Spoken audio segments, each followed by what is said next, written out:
Hey, hi friends, how are you all? My name is Vindesh and welcome to you all in V Guru's Special English Classes. Yes friends, आपका V Guru की special English classes में बहुत बहुत स्वागत है। Friends, आज की video में मैं बात करने वाला हूँ पास्ट इंडेफिनिट टेंस की। Yes friend, past indefinite tense में हम बात करेंगे एसर्टिव सेंटेंसेस की। सो फ्रेंड, एसर्टिव सेंटेंस का मतलब होता है साधारण वाक्य, और साधारण वाक्य दो प्रकार के होते हैं। Number 1 affirmative and number 2 negative.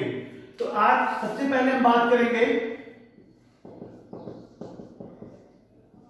Affirmative sentences की,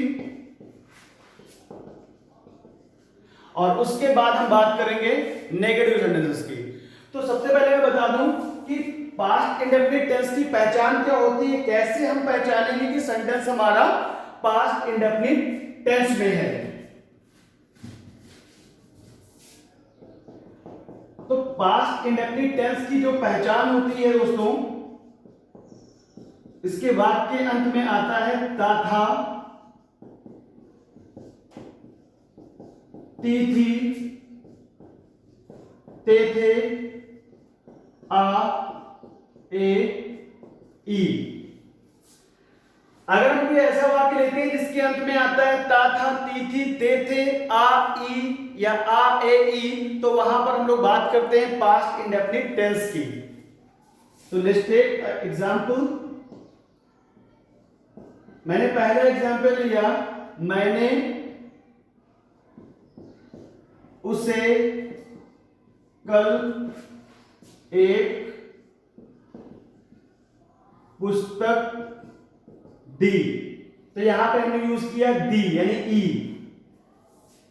एक दूसरा एग्जांपल लेते हैं, सीता मेरे लिए खाना पकाती थी। थी। दोनों के दोनों सेंटेंस को आप देख सकते हैं, दोनों के दोनों हमारे अफर्मेटिव में है।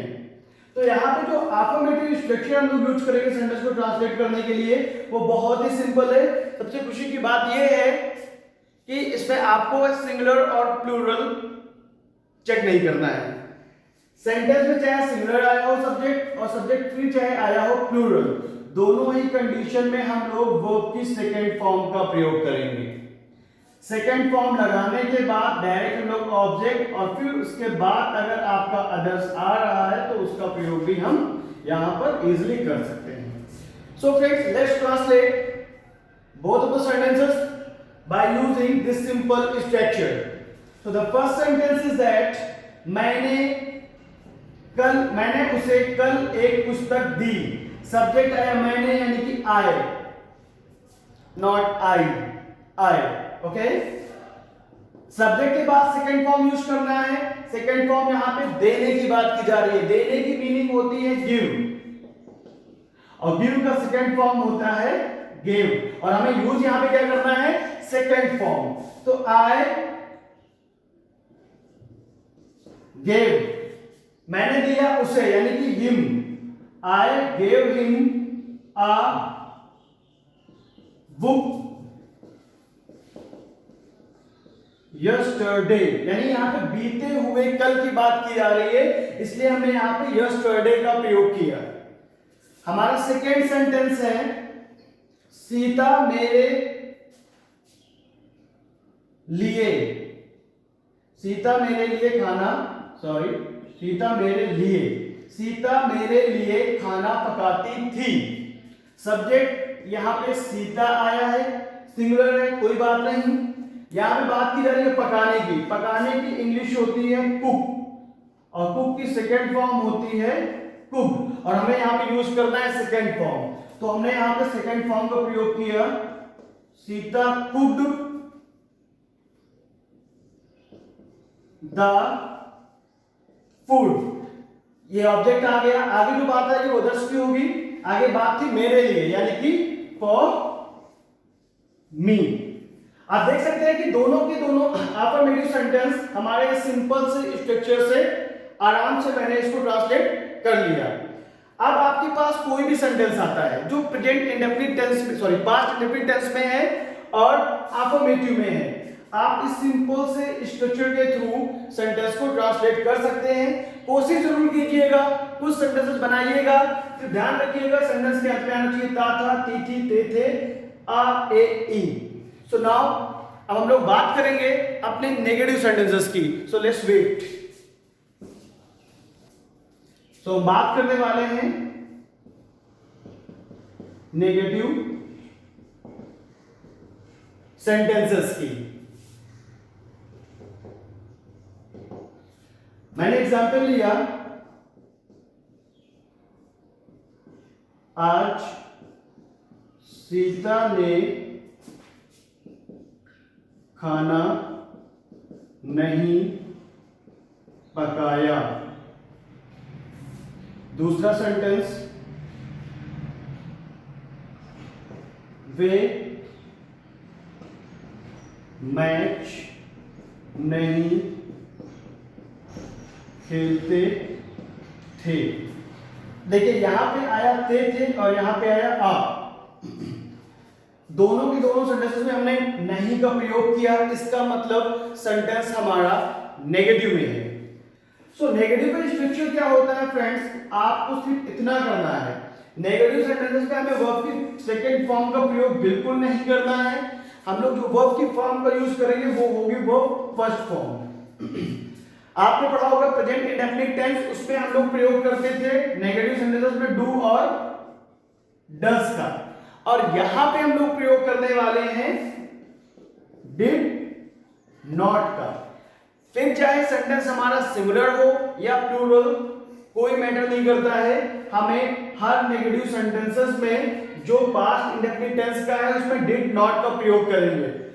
एक स्ट्रक्चर के थ्रू समझ भी लेते हैं। तो सबसे पहले आपको सब्जेक्ट का प्रयोग करना है, फिर आपको प्रयोग लगाना है डिड, डिड के बाद आएगा नॉट, और नॉट के बाद यहां पे हमने बताया ना कि इसमें नेगेटिव सेंटेंस में फर्स्ट फॉर्म का प्रयोग करना है, तो फर्स्ट फॉर्म का प्रयोग करेंगे और उसके बाद प्रयोग करेंगे हम लोग ऑब्जेक्ट का। तो चलिए ट्रांसलेट करते हैं इस सिंपल से स्ट्रक्चर के थ्रू दोनों सेंटेंसेस को। हमारा पहला सेंटेंस था आज सीता ने खाना नहीं पकाया, सब्जेक्ट है हमारा सीता। हमने कहा सिंगुलर हो या प्लूरल हो डजंट मैटर, हमें डिड का ही प्रयोग करना है friends. So Sita did not cook the food, आज की बात कर रहा है यहां पे, तो today. Sita did not cook the food today. हमारा नेक्स्ट एग्जांपल है वे मैच नहीं खेलते थे, वे यानी कि दे डिड। देखिए हमने यहां पर सीता के साथ भी डिड लगाया जबकि सीता सिंगुलर था, और दे के साथ भी डिड लगाया जबकि डिड दे हमारा प्लूरल है। तो दोनों में चाहे सब्जेक्ट सिंगुलर हो चाहे सब्जेक्ट प्लूरल हो, हमें डिड का ही प्रयोग करना है। तो they did not play the match. तो ये सेंटेंस हमारा इजिली दोनों के दोनों सेंटेंस ट्रांसलेट हो गए हैं। एक नेगेटिव सेंटेंस और आता है, आपने सुना भी होगा, बोला भी होगा कि राम स्कूल कभी नहीं जाता था, मीरा गाना कभी नहीं गाती थी। तो कभी नहीं वाले वाक्यों को किस प्रकार से ट्रांसलेट करना है वो मैं आपको बता देता हूं। उसका फ्रेंड्स एक सिंपल सा डिफरेंट स्ट्रक्चर भी बनेगा और थोड़ी सी बात इसमें याद करने वाली भी होती है। तो देखिए मैंने मान लीजिए एग्जांपल लिया, राम स्कूल कभी नहीं जाता था। दूसरा ले लिया, तुम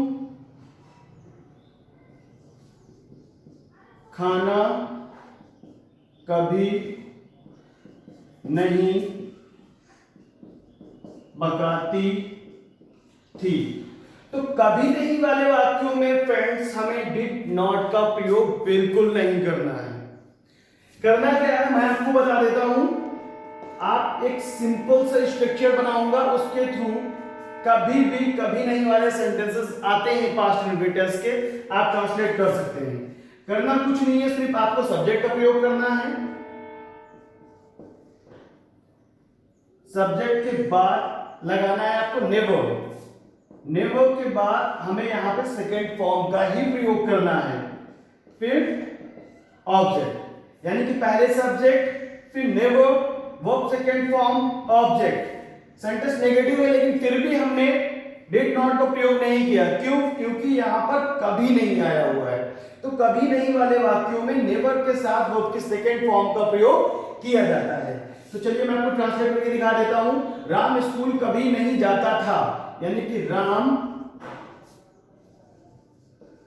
never went to school. Second one, you never cooked the food। तो फ्रेंड इस प्रकार से कभी नहीं वाले वाक्यों को या कभी नहीं वाले नेगेटिव वाक्यों को हम ट्रांसलेट कर सकते हैं। आशा करता हूं आज के लेक्चर आपको समझ में आया होगा। अब पास्ट इंडेफिनिट से रिलेटेड कभी भी कोई भी प्रॉब्लम आपको नहीं होने वाली है। सो नेक्स्ट वीडियो में मैं बात करूंगा इंटरोगेटिव सेंटेंसेस की। तब तक के लिए इजाजत दीजिए। बहुत बहुत ध्यान रखिए अपना, घर पे रहिए, सुरक्षित रहिए। नमस्कार, बाय बाय।